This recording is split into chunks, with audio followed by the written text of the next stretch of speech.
I rise today to oppose the cruel and morally bankrupt healthcare agenda moving through this chamber that would gut Medicaid, gut Medicare, collapse our healthcare systems, and cut food assistance to millions of children, seniors, and veterans across this country.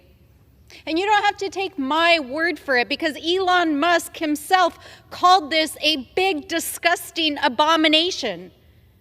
A bill that currently stands in the Senate, while here in the House, the GOP is trying to gut healthcare and mental health and addiction services through the budget. These cuts will be devastating for New Mexico, where we already have a healthcare crisis, where 2/3 of New Mexicans are on Medicaid and Medicare, where even with the best healthcare insurance you can get, you still can't get in to see a specialist, and where thousands of our rural and tribal residents must travel hours just to get basic care. So let me be clear. People will die if these cuts go through. But what is the GOP doing here in this week? They're running a bill that is, at best, window dressing, hypocrisy, saying that they're supporting healthcare and addiction programs while they literally gut the programs that fund them. It's a complete lie. And like so much of what they do, these cuts are a scam, not just on the American people, but on themselves, because apparently they don't read their own bills.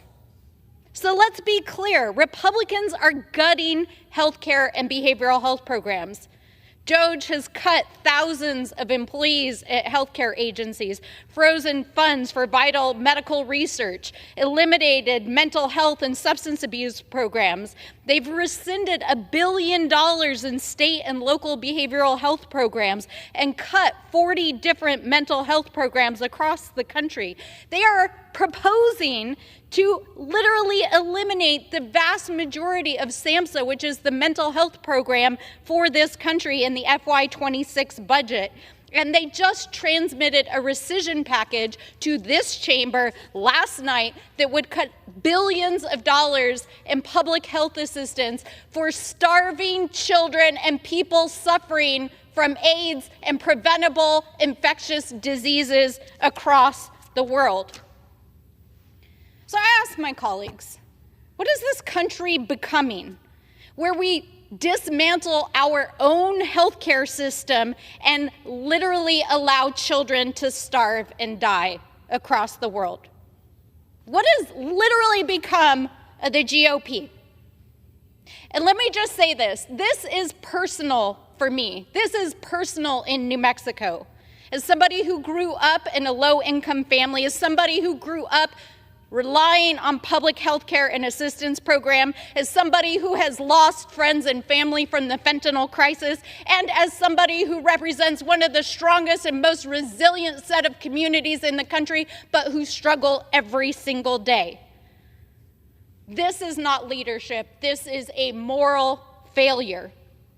It's why every single day I show up to this chamber with my full heart and my full fight for our communities. It's why this week I've reintroduced my bill to expand Indian Health Service. It's why I introduced legislation to stop fentanyl, to address the public health nursing crisis, to ensure that our rural communities can access telehealth and that they can actually stay in business with our rural clinics. It's why I've secured millions for New Mexico for mental health and addiction recovery. It's why I submitted funding this year for the FY26 budget to build a state-of-the-art trauma center in Valencia County and mental and behavioral health services in Sandoval. Why I've secured millions for transitional housing for veterans, a sobering center, behavioral health centers in Albuquerque, mobile school health centers in APS, and new fire and EMS stations in Moriarty, Sandia Pueblo, and Peralta in Valencia. This is what leadership looks like. And let me just say this. In New Mexico, we know, of course, that we are all going to die, But we do not allow people to die because of policy failure and moral corruption. So we are here to fight. We will fight this abomination of a bill. We will fight the draconian cuts in the budget. And we will fight this corrupt rescission package. And I will keep working every single day for New Mexicans because that is who we are. And I yield back.